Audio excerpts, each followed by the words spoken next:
السلام علیکم میرے محترم ناظرین، کیسے ہیں آپ سب؟ اللہ سے دعا ہے کہ آپ سب کو اپنے حفظ و امان میں فرمائے، آمین ثم آمین۔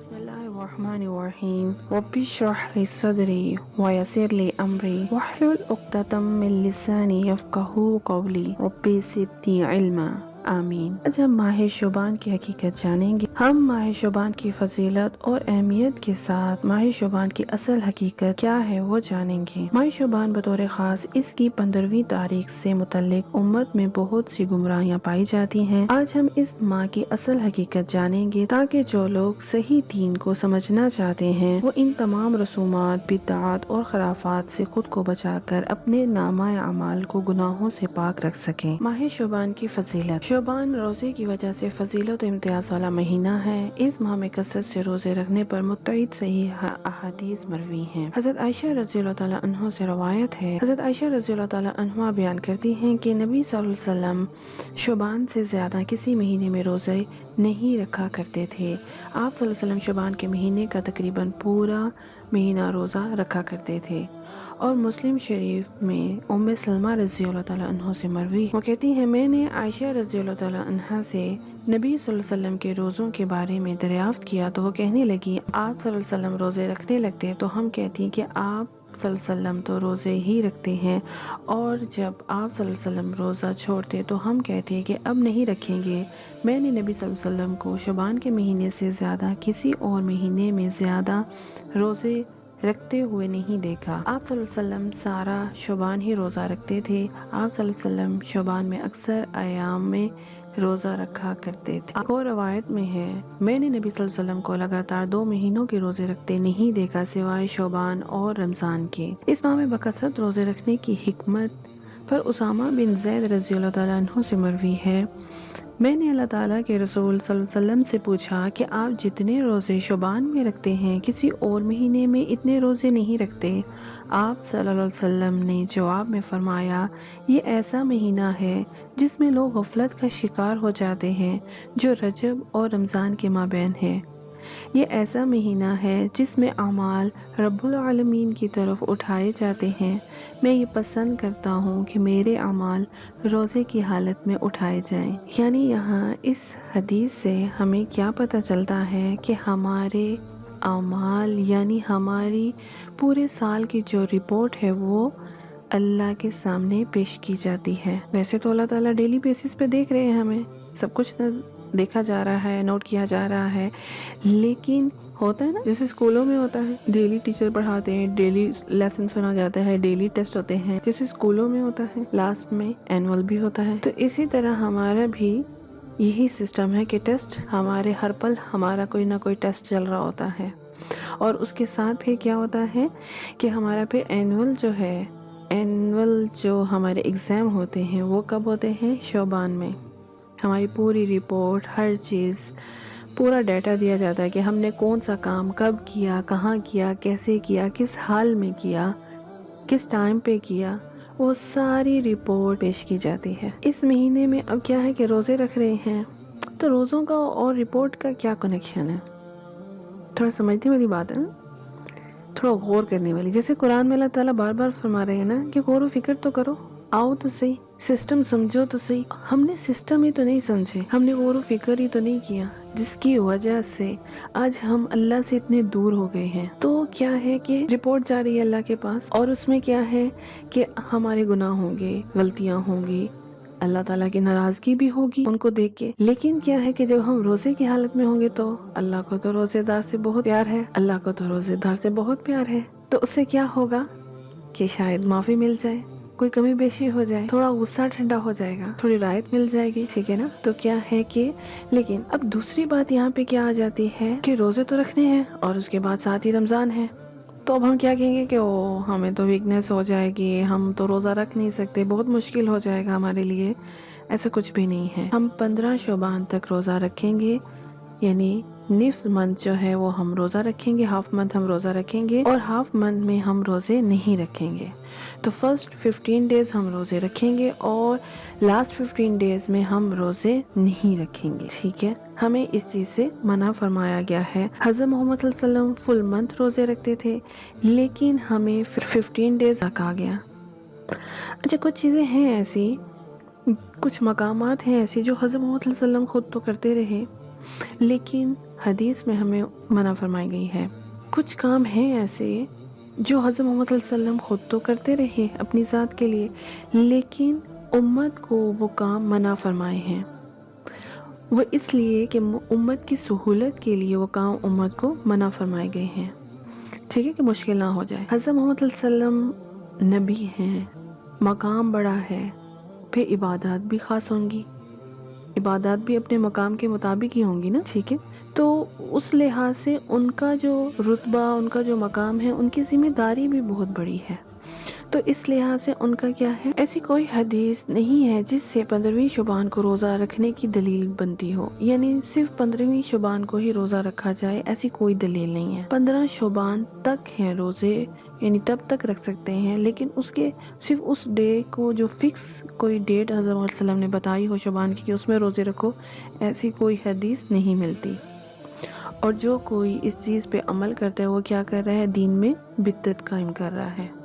بدعت کیا ہے؟ ایسا عمل جو ہم ثواب کی نیت سے کر رہے ہیں لیکن وہ قرآن اور حدیث کی روح سے ثابت نہیں ہے، تو کیا ہے، وہ ہم دین میں اضافہ کر رہے ہیں جو کہ غلط ہے، منع ہے ہمیں، اور کس کا ہے، جہنم کا موجب بنتا ہے۔ کیوں؟ کیونکہ ایسا ہم ثواب کی نیت سے کر رہے ہیں، حضرت محمد صلی اللہ علیہ وسلم نے وہ کام نہیں کیا، اللہ تعالیٰ نے اس کا آرڈر نہیں دیا، ٹھیک ہے نا، ہم اپنی عقل کو اتنا جو ہے عقل کل سمجھ کے ہم وہ عمل کر رہے ہیں جو کہ غلط ہے۔ اگر ہمارے لیے وہ عمل مناسب ہوتا، اللہ کی اس میں کوئی حکمت ہوگی جس کی وجہ سے وہ عمل ہمیں منع کیا گیا یا اس پہ خاموشی اختیار کی گئی، لیکن اگر وہ ہمارے لیے مناسب ہوتا یا اچھا ہوتا تو ہمیں حکم آ جاتا اس چیز کا۔ حدیث میں حضرت محمد صلی اللہ علیہ وسلم کہیں نہ کہیں اس کی کچھ فضیلت فرما دیتے، لیکن جب ایسا کچھ بھی نہیں ملتا تو اس کا مطلب ہے کہ وہ ہمارے لیے ٹھیک نہیں ہے، اس کو چھوڑ دینا چاہیے، تو اس کو اسی ٹائم ہی چھوڑ دیں۔ شعبان کی 15ویں رات، اس میں کیا ہے کہ بہت زیادہ قیام کیا جائے، نمازیں پڑھی جائیں، حلوے بنائے جائیں، کہ روحیں آتی ہیں، ان کی عید ہوتی ہے، اس طرح کے ہمارے پوائنٹس ہیں جن کو ہم لے کے اپنی زندگی میں بدعت اختیار کر کے بیٹھے ہیں، اور ان کو ہر سال ہم فکس ڈیٹ پہ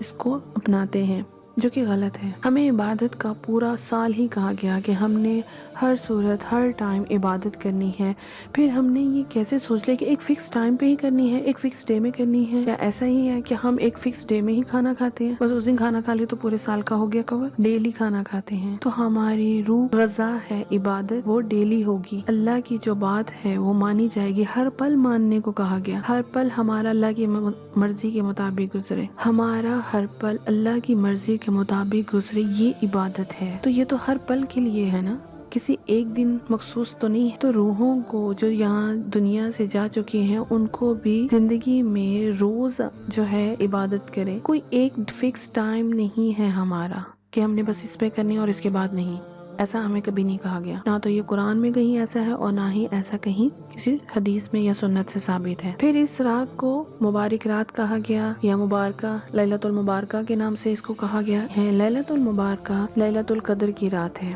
لیلۃ المبارکہ لیلۃ القدر کی رات ہے۔ اللہ تعالیٰ کا فرمان ہے، یقیناً ہم نے اس قرآن کو بابرکت رات میں نازل کیا ہے کیونکہ ہم ڈرانے والے ہیں۔ سورۃ دخان آیت نمبر 3 اس آیت کو کوٹ کرتے ہیں، قرآن جو نازل ہوا تھا وہ لیلۃ القدر میں ہوا تھا، اور قرآن میں صرف ایک ہی رات کی فضیلت بیان ہوتی ہے، وہ ہے لیلۃ القدر کی رات، اس کے علاوہ اور کسی بھی رات کی فضیلت بیان نہیں کی گئی۔ 15ویں شعبان کو ہی ہم نے قبروں کو صاف کرنا ہے، وہاں پہ جھاڑو دینے ہیں، وہاں پہ لائٹنگ کرنی ہے، وہاں پہ کھانے رکھ کے آنے ہیں، وہاں پہ کچھ میلہ ٹائپ لگانا ہے، یہ سارا کچھ کیا ہے، یہ بدعت میں آ جاتا ہے، آتش بازی۔ ہمیں اسلام میں فضول خرچی کرنے سے منع کیا گیا، فضول خرچی شیطانی کام ہے، ہم وہی پیسہ کسی غریب پہ خرچ کیوں نہیں کر لیتے، کسی کو سکون کیوں نہیں دیتے، ہم کیوں اتنی فضولیات میں ڈل گئے ہیں، شیطان نے ہمیں اس سائڈ پہ لگایا، ہم چل پڑے اس کے ساتھی بن کے، ہم نے ایک پل کے لیے نہیں سوچا، ایک پل کے لیے غور نہیں کیا، یعنی مالی نقصان کے ساتھ ساتھ جسمانی نقصان بھی ہے اس میں، تو ایسا کیوں کر رہے ہیں ہم؟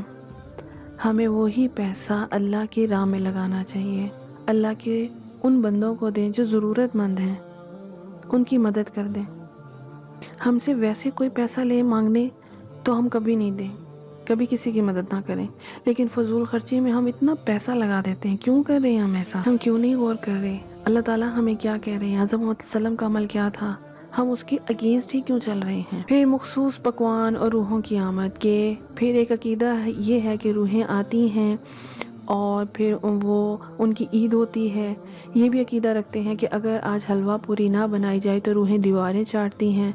کھانا پکانے کے لیے تاریخ متعین کرنا اور متعین تاریخ میں فقراء میں تقسیم کرنا، اس کھانے پہ فاتحہ پڑھنا، فاتحہ شدہ کھانا، مردوں کو ایصال ثواب کرنا، سب کے سب بدعی امور ہے، بدعت والے۔ یہ جان لیں کہ مرنے کے بعد روح دنیا میں لوٹ کر نہیں آتی۔ قرآن میں متعدد آیات وارد ہیں، جیسا کہ اللہ کا فرمان ہے، ہرگز نہیں، یہ بس ایک بات ہے جو وہ بک رہا ہے، اب ان سب مرنے والوں کے پیچھے ایک برزخ حائل ہے، دوسری زندگی کے دن تک۔ سورہ مومنون آیت نمبر 100۔ یہ لوگ دوبارہ نہیں آ سکتے، نہ یہ آتے ہیں، نہ یہ ہمیں دیکھتے ہیں، یعنی زندہ لوگوں کے لیے ہم کچھ نہیں کر رہے، اور جو چلے گئے ہیں ہر سال ان کے لیے بہت کچھ کرنے کے لیے ہم تیار رہتے ہیں، ٹھیک ہے نا؟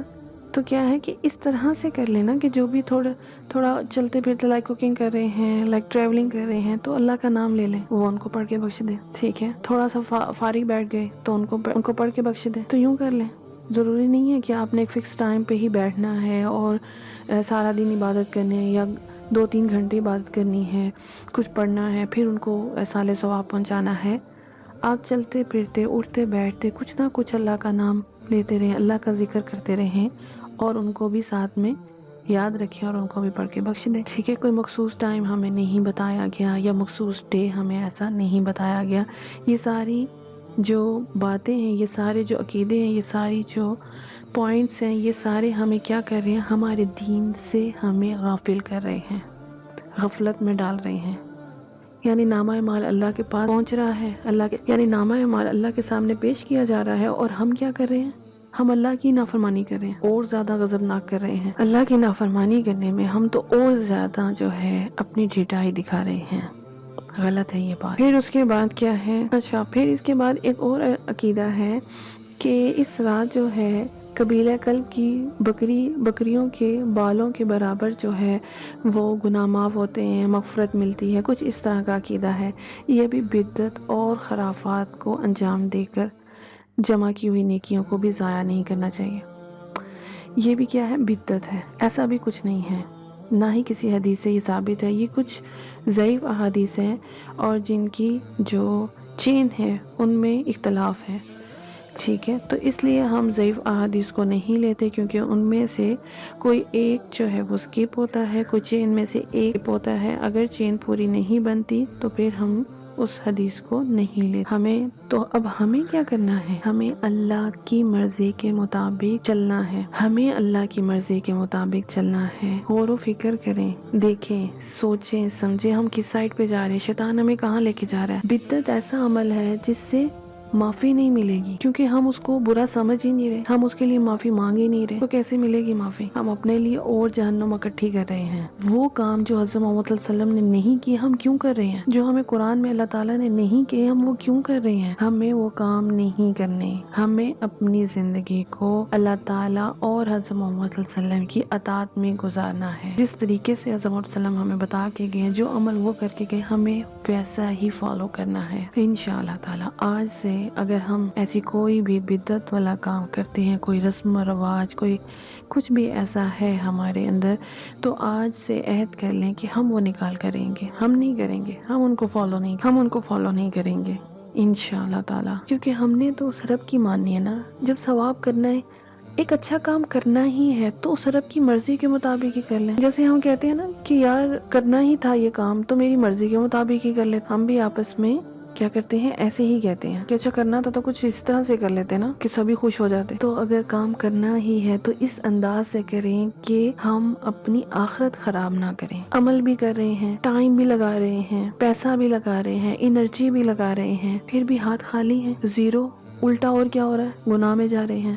سوچ کیوں نہیں رہے ہم اس بات کو؟ تو آج سے ایسا کوئی بھی عمل جو بدعت میں آتا ہے، خرافات میں آتا ہے، ہم نے وہ نہیں کرنا، چاہے وہ ہماری کتنی پرانی رسم و رواج چھوڑ دیں انہیں۔ حضرت محمد صلی اللہ علیہ وسلم نے بھی تو چھوڑ دیا تھا، آپ کو ماننے والوں نے بھی تو چھوڑ دیا تھا، سنا اور چھوڑ دیا۔ تو ہمارا بھی یہی عمل ہے، سنیں اور چھوڑ دیں۔ اللہ تعالیٰ ہم سب کو جنت الفردوس عطا فرمائے، ہم سے راضی ہو جائے، ہمارے نامہ اعمال میں جتنی بھی خطائیں ہیں ان سب کو معاف کر دیں، درگزر فرمائے۔ یا اللہ ہم سب کو معاف فرما کے جنت الفردوس عطا فرما دے، آمین ثم آمین۔ اگر آپ ہمارے چینل پر نیو ہیں تو ہمارا چینل سبسکرائب کر لیں اور بیل آئیکن کو پریس کر لیں تاکہ ہر نیو آنے والی ویڈیو کا نوٹیفیکیشن آپ کو ایزیلی مل سکے۔